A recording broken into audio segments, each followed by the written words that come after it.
Hi, Molly. Welcome back on the show. Hi, thanks for having me. This is my favorite podcast to be on. So we do have a couple of exciting announcements to make, but let's save that until the end. And I We wanted do. to Yep. start off by going into more depth of our mission at the Global Autism Project and what drives the work that we do. So just a little backstory. From the moment I became involved with the organization as a SkillCorps volunteer back in 2018, I was really drawn into the idea of do with, not for. hmm So could you talk about how you came up with that motto and the reasoning behind it? Yeah, so first of all, the actual sort of hashtag do with, not for, was sort of, it's like we've been doing this work and trying to think about how to describe it. And I was invited to do a TEDx talk. And so for that, you really have to have an idea worth sharing, and best to have it be about 5 words or less. So we spent a lot of time thinking like, okay, so like we do it with other people, with their insight, with centering their experience, like all this. And we settled on do with, not for. And it really does speak to how we do our work here. The why we do our work is the partners around the world. The why we do our work is because we know that in places where autism is little understood, it can put people in harm's way, honestly. That's really why we do this work. And the how of it is doing with the local community. See, a lot of times in international development work, it will be somebody coming in and essentially, we've all heard the proverb, right? Like, give a man a fish, he'll eat for a day. Teach a man to fish, he'll eat for a lifetime. And it's a lot of giving fish, right? And just saying, here's a fish for you and a fish for you. I actually like to take that one step further. I like to take that to ask them if they're hungry and what they like to eat. Because I think a lot of times in international development, what we see, what we experience is that people are coming in and not only just handing out the, fish, so to speak, but they're also just handing out fish to people who don't necessarily eat fish. Vegetarians, maybe, literally. So I think that do with, not for really just talks about the importance of that, of asking people, of starting with a conversation. One of the things that has been true about our work for as long as we've been around is that we work in places where we are invited. We don't go, looking at the whole planet and going like, oh yeah, that would be a great place to work. In fact, partners who work with us around the world, they apply to be a part of the Global Autism Project network. It's not this, it's not a paternalistic, like, let us come and help you. It's like, these are people who are going to work in partnership around the world. What we're really building is a global network of people to do this work. It's really easy to feel alone and therefore desperate if you are the only people doing the work in this community. Mm-hmm. And that's one of the things our partners share with us all the time. I mean, we were just on a call, and our partner, Mafer, who I know has been on here as well, was sharing that in Ecuador, right now we're doing this leadership training with all of our partners around the world, Thursday mornings. And today we just had one. So we're always extra excited after. It's just this amazing moment where it's people from all over the world coming together, sharing their experiences, sharing their challenges, sharing their joys, and just being with each other. And it's not translated. And it's run in English currently. And so obviously that's a barrier that we are working on. And also what she shared is that, she's like, my team isn't able to understand every single thing that's being said. And they get so much out of it because they don't feel alone and they feel supported. She's always telling us we're making a difference in the world. And it's like just that little thing, and having people awaken to their own power and their own possibility. And that's always been what this work is about. It's about this idea that we're stronger together. Mm-hmm. If we were going in and doing for them, it would look a lot different. There is no Global Autism Project Kenya. There is no Global Autism Project India.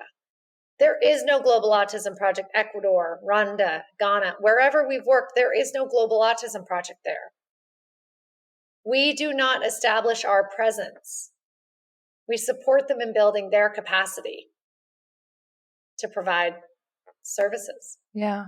So can you give an example for someone to understand, like in a practical sense, what would doing for look like and how would that compare to doing with?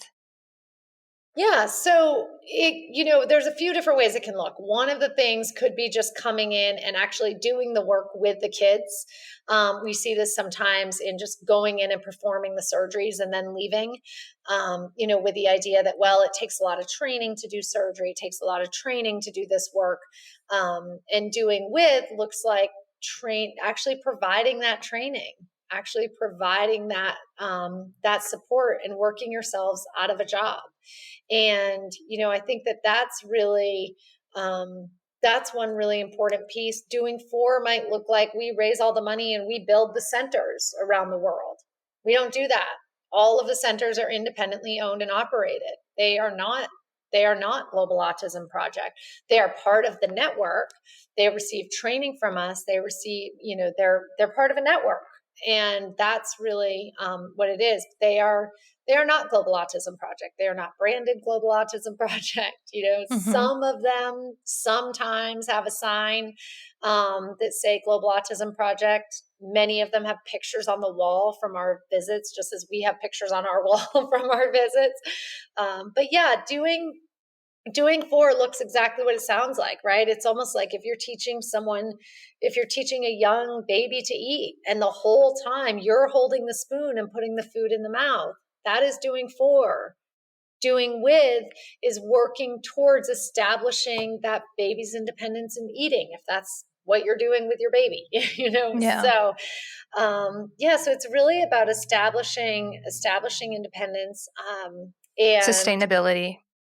yeah, it really is. I think that's kind of the most important piece, right? Mm-hmm. Is that what we want to create is an opportunity um, for our partners to be able to establish services, build communities. And I think that's another important piece, right? In the places where we work, the work has never been about just the clinical training, because it can't be, and because we feel it shouldn't be. But early on, it was just because it couldn't be. You couldn't go in and provide clinical training without building a support community for the parents. See, when Mm-hmm. we first started working in a lot of the countries where we worked, parents were not bringing their kids to the centers. That was one of the biggest things that we were working with our partners to try to get people to do, was to actually bring their kids, and not only to the centers, but out of their houses. I can't tell you the number of times I heard stories about kids who are locked up or alone at home, and the parents don't know what to do and they're fearful. And that's the reality of the work we do. We don't talk about that a whole lot because it's a lot more fun to focus on the positive and all the great things that are happening. But at the end of the day, I wouldn't be here 18 years later if it weren't for those real things that are happening. And make no mistake, this is not like, oh, those people over there, they treat those people that. No, this is global. There are kids in the US who are also not being sent to school, not being brought to centers, not getting access to services because of the stigma around autism. Yeah. It really makes you think that we have a long way to go. We all do. Mm-hmm. We all do. And, I think one of the most important things, especially right now, is in really listening to each other's needs, deep in the ABA community and the autistic self-advocacy community, and there's a lot of disagreement, there's a lot of disconnect, and there's a lot of shutting each other down that's happening right now. Mm-hmm. And context is decisive. And you really have to look at the context of what's being done and taught where in all of it. And it's easy to say, the puzzle piece is a horrible thing and we should not have it and it represents harm to us. Maybe not easy to say. That's not fair to say. But we can say that, right? And if we go into a community where a parent has been doing all this research and they're just looking and they're desperate and they're trying to figure out, and they see we're walking around and we have a puzzle piece on our tote bag and they're like, there's that puzzle piece. I know what that means. Right or wrong, it represents something to somebody. So it's not an easy cut and dry decision to say, hey, we're not using it anymore. It's like we've carried these bags around countries where that has been the one thing that has opened up a conversation with a family member in a market. Mm-hmm. There's a lot of conversation right now around, should we teach eye contact? Should we allow people to engage in stimming behavior? Should we not? And I get it. And again, it's nuanced. And context is decisive. And in the context of, if you go into the market and you're doing these behaviors, potentially your life is in danger.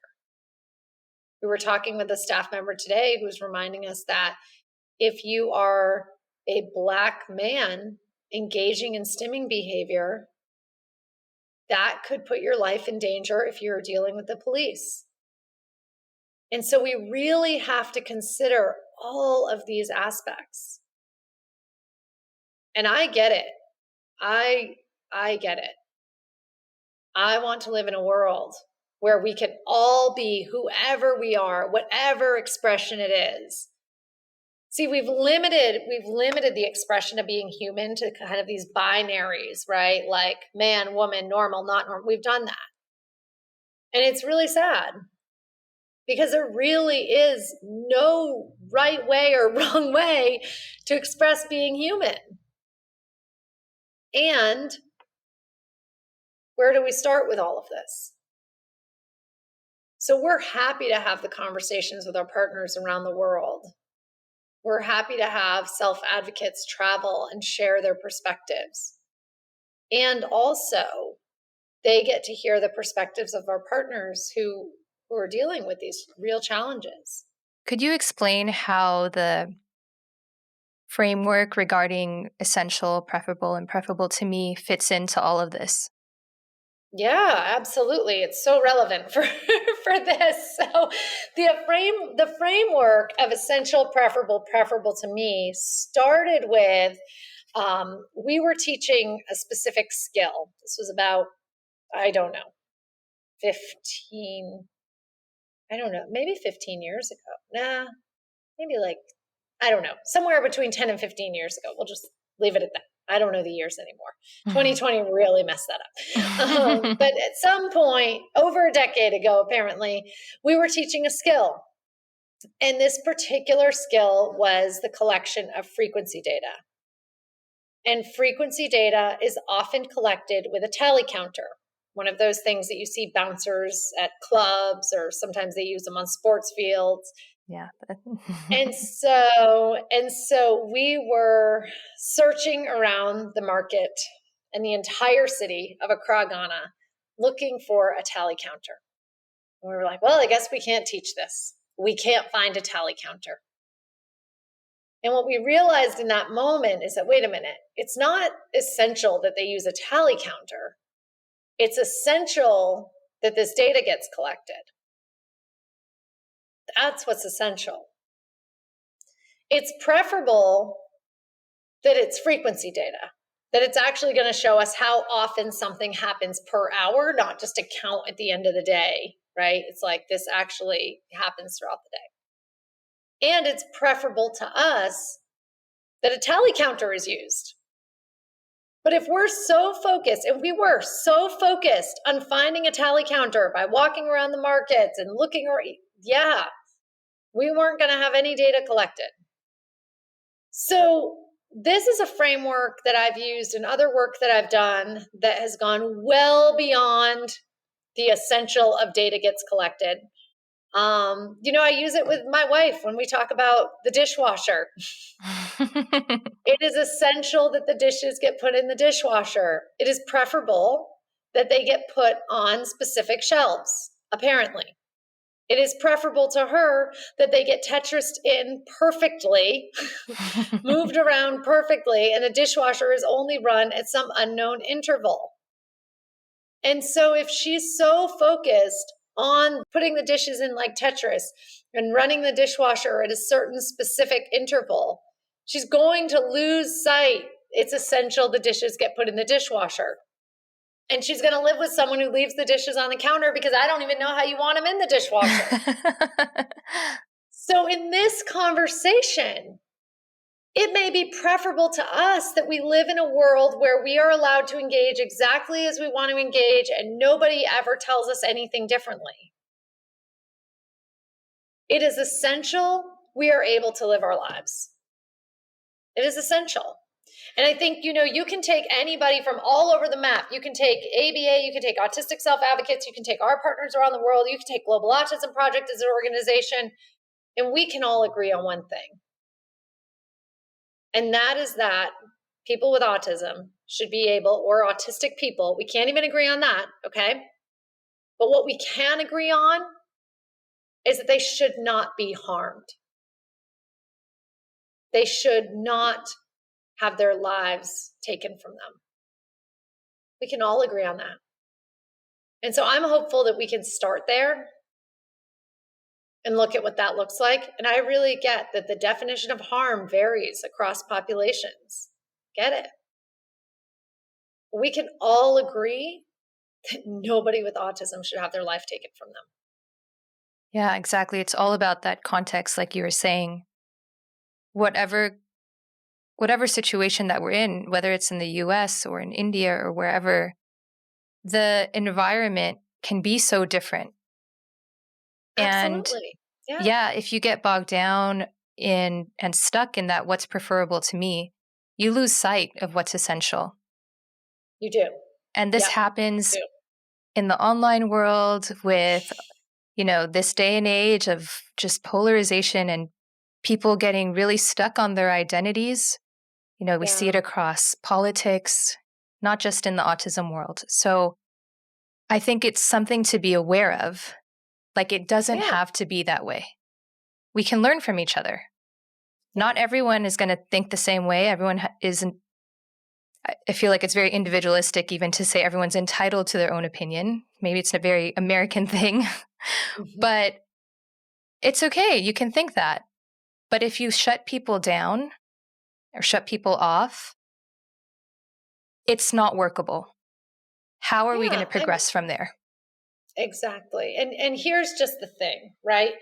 You have lost your ability to ever influence or impact the way that somebody is thinking about something when you're immediately making them wrong and telling them no.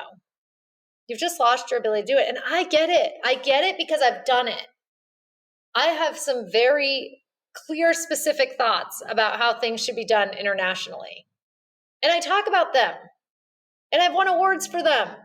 And in my mind, the right way to do it is to do with and not for. And I was on the Masai Mara in Kenya about, again, I don't know years, 6 years ago. Let's just pick a year.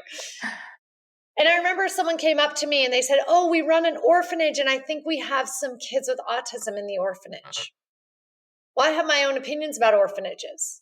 I don't think orphanages should be run by people from other countries. And I have a lot of facts and a lot of books and a lot of resources and a lot of articles and a lot of education, and a lot of personal experience to back up why orphanages should not be run by people from other countries.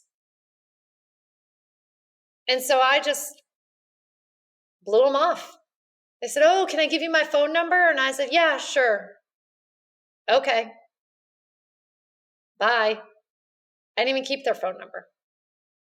Because what's preferable to me is that you're not working with kids in an orphanage. What's essential is that those kids with autism in the orphanage get access to a community who can support their needs. Yeah. I could have built a relationship with those people running the orphanages. I don't know how many orphanages they run. I cut off any chance at possibility. Possibility was no longer present. I got rid of their phone number. I'm not dealing with an orphanage, please. We thought about that back in Ghana. We learned about that. No, we don't do that here. And I think about that all the time. I think about how judging them and making them wrong because I didn't like the way in which they were doing their work really impacted someone's life. And I'm not sure who they are. And I've Googled it. I don't know. And I could have formed a relationship with those people. I could have gotten curious about them. I could have asked them what got them involved with orphanage work. And I probably would have found that their heart is in the right place. I probably would have found that they're loving, caring people who are doing the best they can with what they know. Usually people have good intentions. Yes, and I fully get the argument that that's not enough. And also, it's a starting point. I could have had a conversation. I could have spoken potentially to their entire company. We could have worked together. Maybe they ran other orphanages with more kids. I've been to orphanages that have kids with autism in them. And you might not like ABA, but I tell you what, you do not like what's going on in these orphanages where people have no idea what to do with these kids. And I don't talk about this a whole lot because, again, I'd rather focus on the great stuff that's happening. But I think it's important, especially as we've all been forced to engage on the internet in sound bites and emojis. It's really important to get that all over the world, there are things happening that nobody wants to have happen to these kids and adults if they make it to adulthood. Yes. So, Molly, I want to transition over to how this has kind of shaped doing with the autistic community. Yeah.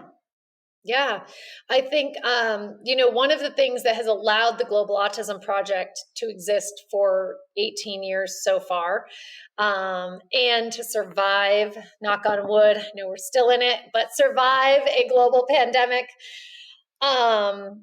is our constant willingness to look at ourselves and what we're doing and to look at, are we being who we say we're being?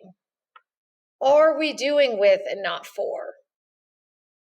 And I think that what in the last year, especially as we're hearing from more and more autistic voices and through the podcast and some people don't know that there's a lot of work and conversations and research that goes into producing a podcast episode. And if you've ever done research on the internet, you start looking at one thing and you're down a rabbit hole looking at the next thing and you're learning about something else. Oh, yeah. So we have learned a lot as an organization.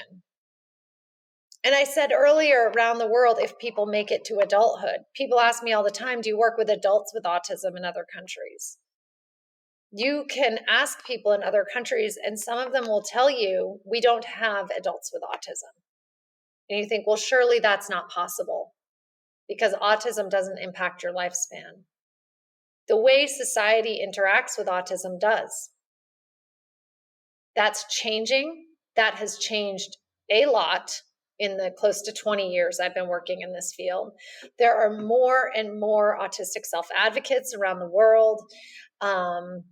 And, it occurred to us, it was before the pandemic. I think it was probably maybe even maybe even two before the pandemic. We really started looking at, we had a number of autistic employees and we were getting into just some really amazing kind of after hours conversations on ableism. And it was just this really fascinating, just a lot of learning and really great. And so what we really learned is that we're seeing our partners around the world as the people that we're working in partnership with, people, the parents, the professionals, and also the autistic community has a lot to offer and a lot to share. And we can learn so much We can learn so much about our inherent biases. We can learn so much about ableism. There's just so much to learn by truly listening and getting curious. I've started conversations with autistic self-advocates who say ABA is the worst thing in the world. It's abuse. They've literally put up their hands and gone at me. And we've had conversations. And we've just gotten curious. And we've gone from this to, sure, I'd love to help you with that. I'd love to be on your podcast. I'd love to, whatever it is. It's like we're able to sort of bridge that gap by just getting curious about each other. Yeah. And from a clinical standpoint, listening to the harm that ABA has caused and acknowledging that, learning from it. Acknowledging that. Yeah. Yeah. And people want to be heard, giving them that space to express that and applying their recommendations. Sometimes based on the context, it can't always be done. Right. But in the perfect environment, not continuing to teach forced compliance or that pure extinction that really does cause trauma in the moment. Like I've seen this because I was taught this way almost 10 years ago when I started as a BT, and I've myself had to do a lot of unlearning also. Of course. So I'm so thankful for these autistic voices speaking up and bringing awareness so that we can then make sure that our partners around the world are also practicing humane, compassionate ABA. Yeah. So that is one thing I think that is really great about being able to work with our partners around the world in places where even educating the autistic population is a novel idea, is that we do get to bring, we get to bring the learnings. We get to bring the learnings of compassion. We get to bring the learnings of trauma informed. We get to bring this with us. We get to start where we are now. And what's beautiful about that is with the SkillCorps program, people travel with us. They tend to be a little bit more open and amenable to tweaking the way in which they're working, to adjusting their thinking, because they're in a brand new culture. They're in a brand new place. And they're sort of like, how should I? And then they bring it back. And I think, to your point about acknowledgement goes a long way. And we have a really, really big problem in this culture and in this world at dealing with and addressing acknowledgement. We haven't acknowledged slavery. We haven't acknowledged the trauma that other health professions have caused. We haven't acknowledged the trauma of ABA. We haven't acknowledged it. Yeah. We haven't actually listened and heard what the concerns are. Yeah. And when we do, we go, yeah, but. And this is distinct from the context needs to be considered. Because I have had these conversations with autistic advocates who tell me no one should ever be taught to not STEM. And I'm like, okay. And rather than saying, what if, yeah, but, I just start asking them questions. I just get curious about it. And I really genuinely say, like, well, what if you're in a country where if you're stimming in public, you run the risk of being kidnapped and brought for an exorcism? And it's like, well, yeah, they can't stim in public. Okay, got it. So what do we do as practitioners in that case? What if they're a grown adult Black male and they're stimming in public? And the police, they're going to have an interaction with the police. Really, genuinely, not what if, yeah, but I'm trying to one up you, but like, how do we address that? Say we address that by training the police. Yes, we do. Yes, we do. And there are a lot of police. Mm-hmm. Yeah. So what does SkillCorps look like in the future now that we're working with the autistic population? Yeah, I mean, the funny thing is it doesn't look wildly different than it did a couple of years ago. We have had autistic self-advocates traveling with SkillCorps for the past almost since it started, honestly. And then we've really increased and really made an effort to have more autistic self-advocates traveling. So what does SkillCorps look like? It looks like an opportunity to meaningfully engage with autistic self-advocates. It looks like an opportunity to have these hard conversations with partners around the world. It looks like an opportunity to just collaborate, to learn from each other, to learn different ways of listening. Honestly, a lot of what SkillCorps looks like is learning to listen. Mm-hmm. We're so optimistic about the future with international travel now that we a are. lot of We people in the are. US are getting vaccinated against COVID. So I'll let you share that first announcement. Yeah, so we are going to be opening applications for SkillCorps 2022. And it brings me no greater joy. We had a call the other day with alums, and there was a slide that said, "Welcome back, SkillCorps." And I thought I was just going to burst into tears. It just, it for us, when we canceled the trips, I've talked about it on the podcast before, like it was a decision made that night, announced that morning kind of thing. And it just felt like we had no idea how long it was for. I remember we thought, oh, we'll postpone the trips until May.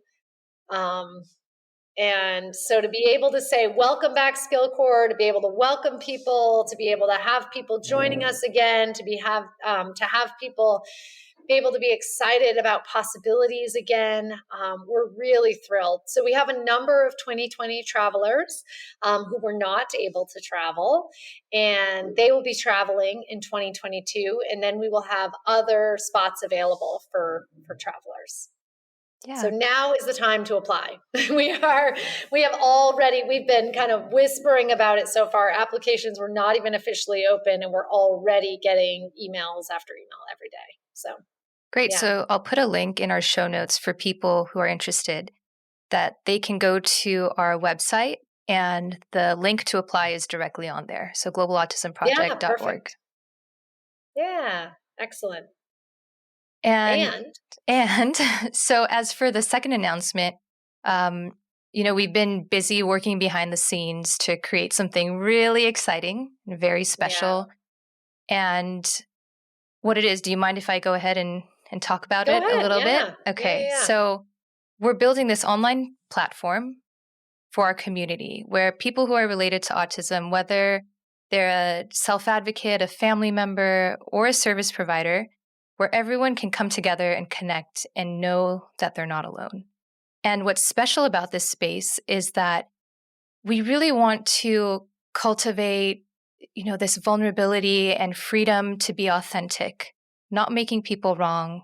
Going back to that earlier part of our conversation, right? Keeping that framework at the forefront when we're engaging in these conversations online so that there isn't this fear of rejection or judgment. So, and as we know, especially in COVID times right now, people are feeling lonely or even kind of misunderstood, whatever their role is in the world and in the autism community. And the truth is, our community isn't connected. So we have these amazing podcast guests, we have these amazing listeners, and they just don't even know about each other. So sometimes we get these comments on Instagram, on YouTube, and I'll go and tell the guest, did you see what that person said about hearing your episode? And they're like, no, I didn't even know. So what's great about this platform too is that it'll give people a chance to connect, to get to know each other, to say hi, to ask questions, and also share insights about the episodes, learn different perspectives, and kind of gain that momentum to create change in their own communities. Yeah, it's amazing. It's so exciting. We'll have exclusive events and monthly themed hangouts and Q&A sessions with previous podcast guests. And also, what I'm really excited about is like roundtable discussions for experts to come on and talk about something specific. So this is also opening today, and I'll put a link to this in our show notes too. It's a busy month. Well, there's just so much exciting stuff going on in the world right now. And this is just another access point to bring people together and really transform how the world relates to autism. Yeah, it's beautiful. I'm very excited about it. We shared it with our international partners today. They'll be in there. It's just, it's really about building a network. It's about building a network of people imagining just a better world. Full stop, end of discussion. Mm-hmm. There's a lot of work to be done in this world. Yeah. And I just love that we get to be with the people who are up to it. So, Molly, to close out, I do want to just ask you if you have any advice for people who are interested in doing with, not for. What would you say to them? Oh, simple. Listen. Got it. Listen. Listen and silent are the same letters rearranged. Mm-hmm. I don't think it's a coincidence. All right, Molly. Well, it's always a pleasure to have you on the show. Thank you. I love being here. Thanks for tuning in to Autism Knows No Borders. When helping others, we can do what we think is best for them, or we can collaborate with them. Our global autism partners are the experts in their own communities. They know what's best for their students based on their particular environment. When SkillCorps volunteers work with them on goals that are socially significant to their culture, the results are more meaningful and sustainable. Applications for SkillCorps 2022 are open now.